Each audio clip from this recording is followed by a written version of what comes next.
जो sugar scandal था, जब खबर इसमें कहा जाता है कि जहांगीर तरीन था, उसमें वो कल्प्रेट नहीं थे, खामखा सियासी इंतकाम के निशाने के तौर पर, और इमरान खान साहब को मिसगाइड किया गया एक्सपोर्ट का कोटा जहांगीर तरीन साहब वाज द लार्जेस्ट बेनिफिशियरी उस टाइम। जी उस वक्त जो एक्सपोर्ट कोटा मिला जिसमें सबसे ज़्यादा उन्हें बेनिफिट मिला और उस बेनिफिट के नतीजे में फिर ये है कि जब वो बाहर चली गई तो डोमेस्टिक शॉर्टेज हो गई।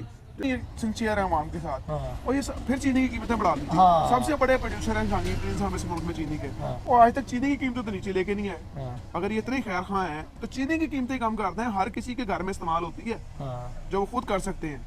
ये बिजली सरकार की बिजली दे देना, पेट्रोल देना, रफाई काम ये इतना कोई कर रहे रफाई हैं। काम वो देखें रफाई काम कितना कर रहे हैं, रफाई काम के भी घोंसले हैं टैक्स बचाने के लिए। अस्सलाम वालेकुम जी, इनसाइड स्टोरी के साथ मैं मोहसिन बिलाल, मेरे साथ मौजूद हैं इक्तिसादी अमूर के माहिर और सीनियर सहाफ़ी जवाद रिजवी। तो इनके क्रेडिट में बहुत बड़ी इक्तिसादी हवालों से स्टोरीज़ हैं, लेकिन एक स्टोरी का मैं ज़िक्र करना चाहूँगा जो इन पे के क्रेडिट पे है, और वो था पीटीआई के दौर में जो शुगर स्कैंडल हुआ था, वो ख़बर इन्होंने ब्रेक की थी और जिसके बाद जहांगीर तरीन से इमरान खान ने अपनी राहें जुदा कर ली थी। यानी इतना बड़ा वो स्कैंडल था, और उसके बाद कई दिनों तक वो टॉक शोज़ में उसका तज़किरा होता रहा और आज तक वो गले की हड्डी बना हुआ है। वो शुगर कमीशन का जो बाद में कमीशन बना, स्कैंडल आया, और उसके बाद जितनी सियासत हुई, तो मौज़ूआत तो बहुत हैं, लेकिन एक ख़ास मौजू है शाह साहब, ये जो इस्तेहकाम पाकिस्तान ने अपना मंशूर दिया है, ये इम्प्लीमेंट होता हुआ दिखाई देगा, या ये भी एक आप ये कह लें कि ट्रक की बत्ती है जिसके मगर लगाया जाएगा? हाँ, ये एक बहुत अहम सवाल है क्योंकि मौजूदा पाकिस्तान की इक़्तिसादी सूरत हाल में ये समझने की ज़रूरत है कि कोई भी ऐसा वादा आवाम से, वोटर से करना जो कि किसी भी सूरत हाल में मुमकिन नहीं है, वो आवाम और वोटर्स के साथ बदतमीज़ी, झूठ और ट्रक की बत्ती के पीछे लगाने के मुतरादिफ है। इस वादे को मैं बिल्कुल इस तरीके से कहता हूँ कि भुट्टो साहब का एक बहुत मशहूर नारा था, रोटी कपड़ा और मकान। और आज 50 साल बाद भी आवाम जो है रोटी कपड़ा और मकान के पीछे डोल रही है। अगर हम उसमें देखें कि भुट्टो साहब के अपने दौर में भी रोटी कपड़ा और मकान कुछ नहीं मिला, उसके बाद बेनज़ीर साहिबा के भी दौर गुजरे, उसमें भी नहीं मिला, और उसके बाद मुसलसल पिछले 15 साल से सिंध में उनकी हुकूमत है, उनकी जमात की हुकूमत है, और वहाँ पे जो हाल है उनकी आवाम का, ख़ास तौर पे दही सिंध में, वो बहुत बुरा है। तो इसको इस वजह से यहाँ पे बात रेफरेंस में करनी ज़रूरी थी कि क्योंकि जो हमारे इस्तेहकाम पाकिस्तान पार्टी जो एक नई लीडर के तौर पे आई है, उसने जो बहुत ही पॉपुलर किस्म के वादे कर दिए हैं, अपना जो मंशूर दिया है, थोड़ा सा माशी प्लान जिसको कहते हैं। अभी जो इलेक्शन मंशूर तो उन्होंने नहीं दिया, अपने उनकी शायद मंशूर कमेटी का भी ऐलान नहीं किया अभी तक, लेकिन जो उन्होंने कहा कि 300 यूनिट तक फ्री बिजली देंगे, मोटरसाइकिल वालों को आधी कीमत पे पेट्रोल देंगे, और इस तरह के और कुछ ऐसे वादे किए जो कि किसी भी सूरत हाल में, मौजूदा इक़्तिसादी सूरत हाल में पूरे नहीं हो सकते।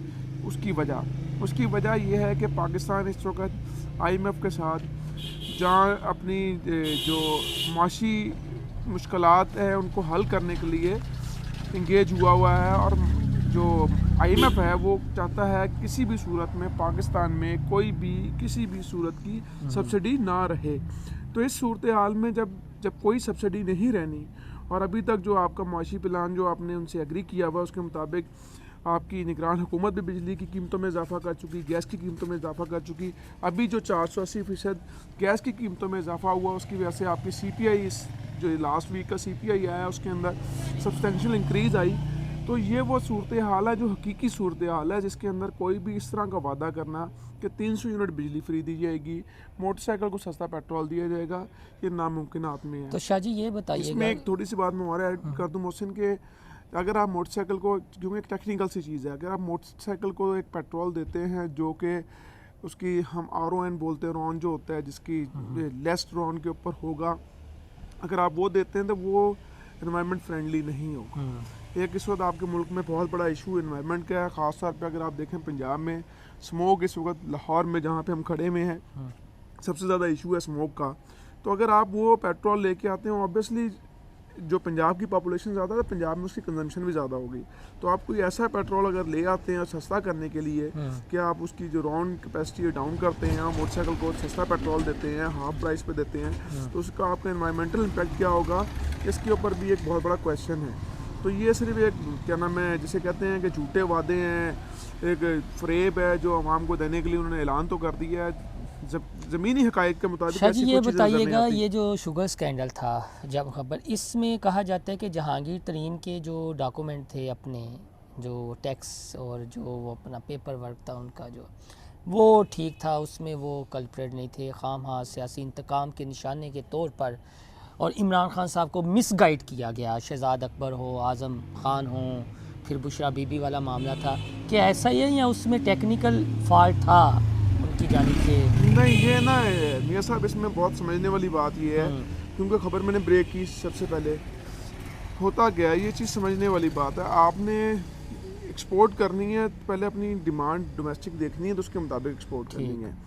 एक्सपोर्ट की परमिशन लेते हैं तो पंजाब में हमारे फाइनेंस मिनिस्टर थे हाशिम जवान बख्त साहब, वो उस कमेटी में से उठ जाते हैं जिसमें परमिशन दी जाती है, क्योंकि वो खुद भी शुगर मिलर हैं। वो कहते हैं मेरा कन्फ्लिक्ट ऑफ इंटरेस्ट है, लेकिन वो उठ तो जाते हैं। लेकिन आप भी समझते हैं कि फाइनेंस मिनिस्टर जो उस वक्त टेक्निकली डिफेक्टिव चीफ मिनिस्टर भी थे, तमाम लिखत पढ़त वाला काम जो था वो सारा हाशिम जवान साहब करते थे, जबकि बुजदार साहब जो है वो सबको पता है कि उनका तो मामला वही माशी मामला से उनका कोई लेना देना नहीं था। हाँ, उनका अपने माशी मामला से बहुत गहरा ताल्लुक था। इसमें पिंकी और गोगियाँ जो हैं वो मसरूफ़ थी, ट्रांसफ़र होते थे, पोस्टिंग होती थी, तो वो उसमें मसरूफ़ रहे।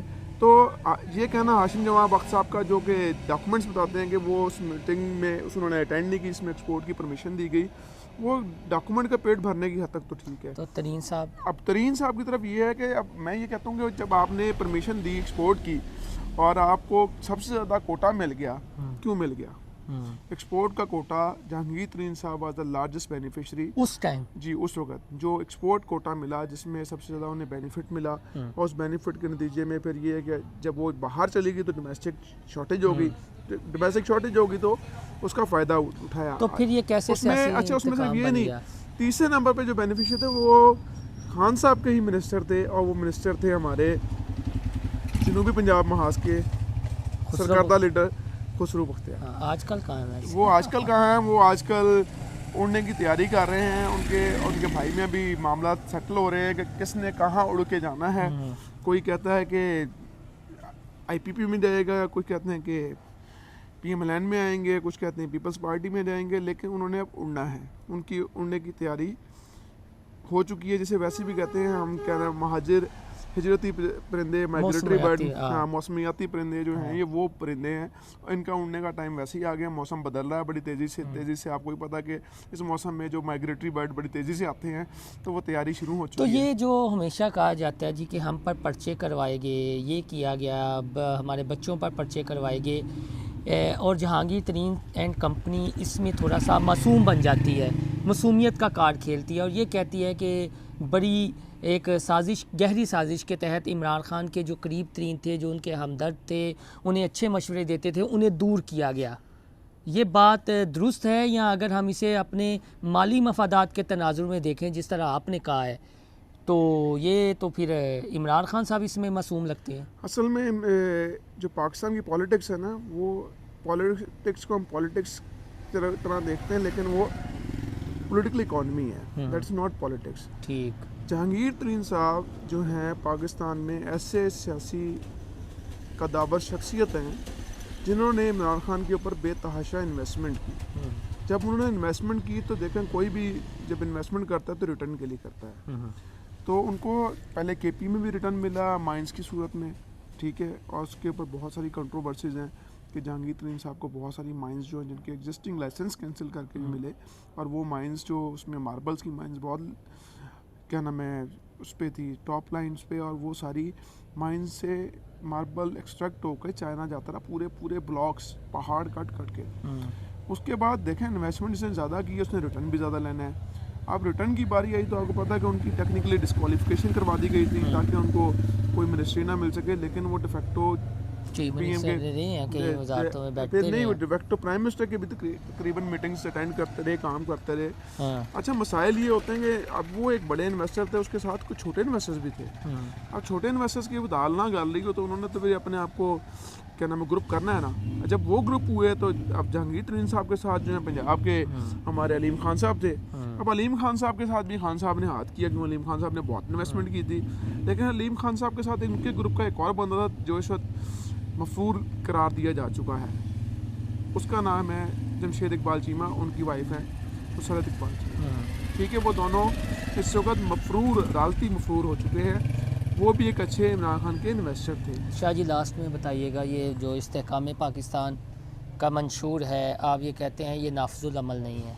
हाँ जी, मंशूर नहीं, जो अभी इब्तदाई माशी दिया है कि प्लान। माशी प्लान जो है नाफजुल अमल नहीं है, ऐसा ही है? हाँ, अकल के मुताबिक, ग्राउंड रियलिटी के मुताबिक, ज़मीनी हक़ाइक़ के मुताबिक, और मौजूदा जो IMF के साथ अभी गवर्नमेंट ऑफ पाकिस्तान की बातचीत चल रही थी, वो IMF गवर्नमेंट ऑफ पाकिस्तान देखता है, उसको ये पॉलिटिकल पार्टीज नहीं होती। तो उन सूरत हाल के अंदर ये जो प्लान है ये मुकम्मल तौर पे नाफिज अमल नहीं है। ये और है ये ही, हुकूमत में अगर नाफिज अमल ही नहीं इन्हें है। हुकूमत मिल जाती है फिर भी नाफजुल अमल नहीं है? नहीं, ये हुकूमत अच्छा इतने हम इसको इस तरीके से देखते हैं, इतने ये सिंसियर है अवाम के साथ। हाँ। और ये फिर चीनी की कीमतें बढ़ा दी थी। हाँ। सबसे बड़े प्रोड्यूसर हैं जहांगीर तरीन साहब इस मुल्क में चीनी के, हाँ। और आज तक चीनी की कीमतें तो नीचे लेके नहीं आए। हाँ। अगर ये इतने खैर खां हैं तो चीनी की कीमतें कम करते हैं, हर किसी के घर में इस्तेमाल होती है हाँ। जो वो खुद कर सकते हैं।